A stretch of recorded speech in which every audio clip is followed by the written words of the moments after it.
और अब बात करेंगे दिल्ली की सियासत की। दिल्ली में 60% से ज्यादा मतदान हुआ है, लेकिन सवाल यह है कि इस बार जीत किसकी होगी, जीत का सेहरा किसके सिर बंधेगा, सरकार कौन बना पाएगा। मतदान के बाद कई एग्जिट पोल्स में कांटे की टक्कर दिखाई दे रही है, लेकिन बीजेपी को काफी फायदा बताया गया है।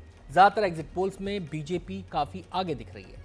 एग्जिट पोल्स की माने तो दिल्ली में बीजेपी 27 साल का सूखा खत्म कर सकती है, लेकिन दो एग्जिट पोल ऐसे भी हैं जो आम आदमी पार्टी को आगे बता रहे हैं।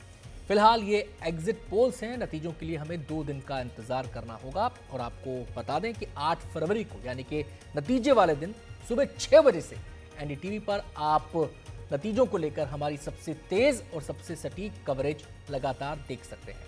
तो एग्जिट पोल के अनुमान कितने सटीक निकलेंगे ये 8 फरवरी को पता चल जाएगा। लेकिन फिलहाल दिल्ली के वोटिंग पैटर्न से कई सवाल खड़े हो रहे हैं। सबसे पहले आपको दिल्ली की हॉट सीटों का सूरत हाल बता देते हैं। दिल्ली की जो हॉट सीटें हैं वहां पर मतदान प्रतिशत 2020 और 25 में कितना कितना रहा ये आपके सामने है। अगर बात करें हम नई दिल्ली की, तो यहां पर 52.5% वोटिंग हुई थी 2020 में। 2025 में ये बढ़कर 54.4% हो गई, यानी कि लगभग 4% का इजाफा। कालका जी की अगर हम बात करें तो यहां पर 2020 में 57.5% वोटिंग हुई थी और 2025 में ये घटकर 54.6% हो गई है। वहीं बात करें पड़पड़गंज की, तो पड़पड़गंज में 61.5% वोटिंग हुई थी 2020 के चुनाव में, अब ये घटकर 60.7% हो गई है। जंगपुरा की अगर हम बात करें तो 2020 में 60.7% वोटिंग हुई थी और इस पे भी गिरावट देखी जा रही है 57.4% की। ग्रेटर कैलाश की तस्वीर भी आपके सामने है, 60.1% वोटिंग 2020 में और 2025 के अंदर जो आंकड़ा है वो है 54.5% का। करावल नगर की बात हम करें तो वहां पर 67.5% वोटिंग हुई थी और 2025 को देखा जाए तो 64.7% वोटिंग यहां पर हुई है। तो अब आपको बताते हैं कि जो मुस्लिम बहुल सीटें हैं वहां पर वोटिंग पैटर्न क्या रहा है। दो चुनाव की तुलना हम यहां पर कर रहे हैं, 2020 की और 2025 की। चांदनी चौक मुस्लिम बहुल सीट है, 56.56% वोटिंग हुई है 2025 में और ये आंकड़ा था 61.4% का 2020 में। वहीं अगर हम बात करें मटिया महल की तो 65.1% वोटिंग हुई है 2025 में और ये आंकड़ा था 70.4% 2020 में। देखिए वोट यहाँ पर बढ़ रहा है, हालांकि चांदनी चौक में घटा लेकिन मटिया महल में बढ़ा।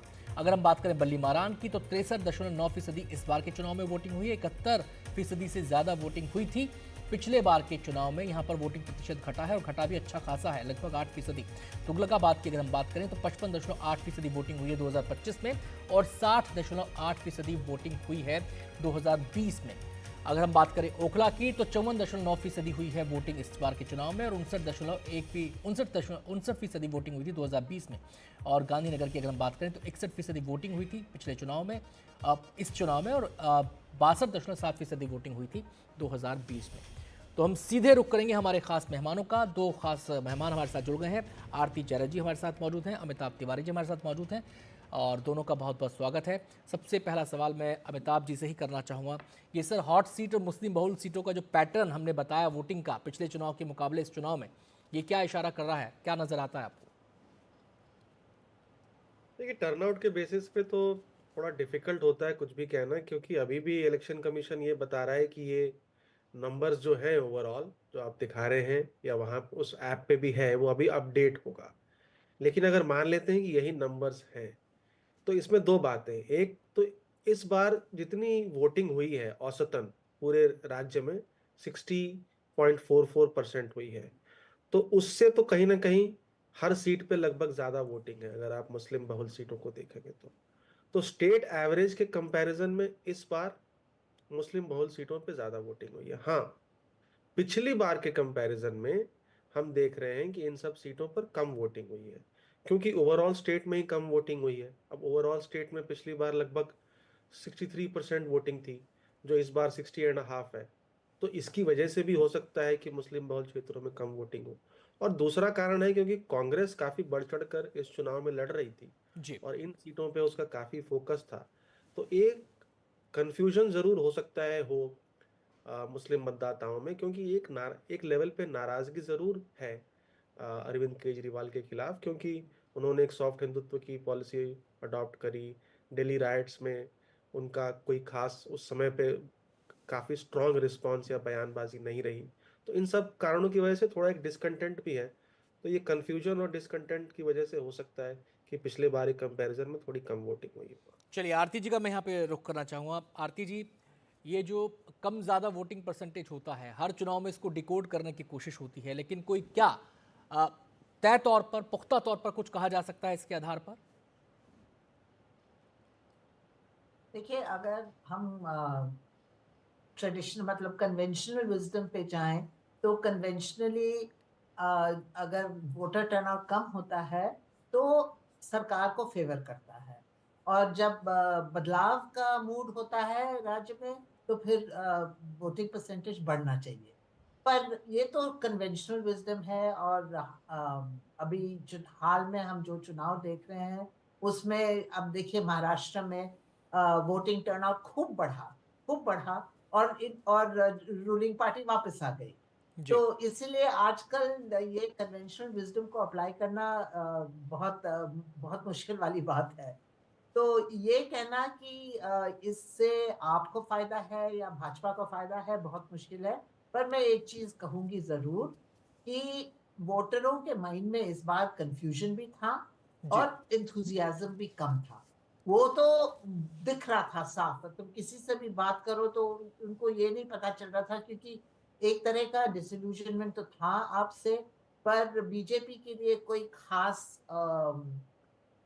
मतलब झुकाव नहीं था। तो एक कंफ्यूजन था वोटरों के माइंड में, और एंथुसियाज्म भी बहुत ही कम था। मेरे अपने पोलिंग बूथ में जब मैं गई थी, मतलब वही पोलिंग बूथ में मैं जा रही हूँ पिछले 30 सालों से, इस बार तो वहां बिल्कुल उल्लू बोल रहे थे कोई था ही नहीं, कोई जी। क्यों नहीं थी, कुछ नहीं थी। तो यही यही हालत है दिल्ली का। तो अब इसके तहत पे हम क्या कहें आज के दिन में, मैं तो अभी रिस्क नहीं लूंगी, और जी। फाइनल फिगर्स के लिए इंतजार करते हैं, क्योंकि जैसे हमने महाराष्ट्र में देखा, पहले 58% कहा गया था, फिर उस दिन रात को 65% कहा गया था, और काउंटिंग के 2 दिन पहले 65 और 67 बना दिया। तो क्या फाइनल परसेंटेज होता है वो भी नहीं मालूम है, तो मेरे ख्याल में जी। थोड़ा रुकना चाहिए। चलिए मैं पहले अब अमिताभ जी आपका रुख करूँगा यहाँ पर। दो जो हॉट सीट जिनके आंकड़े हमने दिखाए, अब उसको थोड़ा सा हम देखते हैं कि कितना डिकोड हम कर पाते हैं। नई दिल्ली की मैं खास तौर से बात करूँगा। 52.5% पिछले चुनाव में था और इस चुनाव में 56.4%, यानी कि लगभग 4% का इजाफा यहाँ पर देखने को मिल रहा है। कालका जी की अगर हम बात करें मौजूदा आंकड़ों के हिसाब से तो 57.5% था और इस चुनाव में 54.6% था। एक हॉट सीट पर वोटिंग 4% बढ़ रही है और दूसरी हॉट सीट पर वोटिंग लगभग 3% घट रही है। इसका कोई संदेश यहाँ पर मिलता है? जहाँ पर बढ़ रही है वहाँ पर किसका वोटर ज़्यादा आया और जहाँ पर घट रही है वहाँ पर किसका वोटर नहीं निकला? ये भी कहना बहुत डिफिकल्ट है, क्योंकि जब तक रिजल्ट नहीं आएगा तब तक पता नहीं चलेगा कि कौन सी पार्टी जो है अपने वोटर्स को ज़्यादा घर से निकाल के लेकर के आ पाई है। लेकिन हाँ, एक बात ज़रूर है कि आप बता रहे हैं कालका जी में कम हुई है, करेक्ट। तो कालका जी में इतनी हाई प्रोफाइल कॉन्टेस्ट के बाद भी अगर वोटिंग टर्नआउट कम हो रहा है तो ये सिर्फ कंफ्यूजन ही नहीं, ये आपको जो लैक ऑफ एंथुजियाज्म जो आरती मैडम कह रही हैं उसको भी कहीं ना कहीं दिखाता है। और मैं तो नंबर्स आप पिछली बार से कंपेयर कर रहे हैं तो बढ़ रहा है या घट रहा है वो तो जी। एक बात है, लेकिन मैं तो ओवरऑल स्टेट से भी कंपेयर करता हूँ। अगर आप ओवरऑल स्टेट एवरेज से कंपेयर करेंगे तो ये सब हाई प्रोफाइल सीट्स पे वोटिंग कम है। स्टेट का एवरेज 60.44% जी। है और इन सीटों पर 60.44 से कम है। तो ये भी कुछ ना कुछ एक इशारा कर रहा है कि शायद पार्टीज तो बहुत हाई पिच्ड बैटल कर रही थी, बट क्या इससे वोटर कहीं ना कहीं डिसइंटरेस्टेड हो गया, डिमोटिवेटेड हो गया, लैक ऑफ एंथुजियाज्म हुआ। जी बिल्कुल। अब 8 तारीख का इंतजार है, नतीजे साफ कर देंगे कि जनता के मन में क्या चल रहा था, किसको हाँ कहा किसको ना कहा। आप दोनों का बहुत बहुत शुक्रिया। एक छोटा सा ब्रेक लेंगे, जल्द लौटते हैं।